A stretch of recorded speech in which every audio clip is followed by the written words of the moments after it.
गाय और बकरे का गोश्त तो गरीब की पहुंच से दूर था ही, गरीबों से अब चिकन भी छीनने की तैयारी हो गई है। कराची के मुख्तलिफ इलाकों में मुर्गी की गोश्त की कीमत आसमान से बातें करने लगी। शहर कायद में दुकानदारों ने मुर्गी के गोश्त की कीमत में मनमाना इजाफा कर दिया, जिसके बाद चिकन 550 से 600 रुपए फी किलो फरोख्त किया जा रहा है। शहरियों ने शिकवा किया है कि मुर्गी का गोश्त महंगा होने पर सस्ती गर्दन खरीदना चाहिए तो वो भी दस्तयाब नहीं। एक का कहना था कि इतनी महंगाई में मुर्गी तो क्या दाल भी नहीं खा सकते।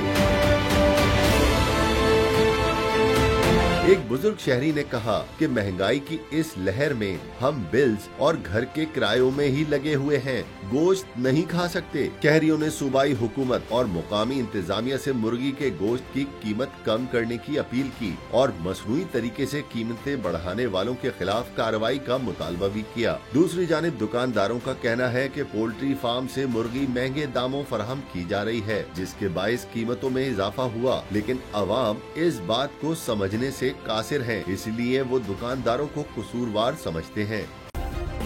सब्सक्राइब करें और बेल दबाएं ताकि कोई खबर रह न जाए।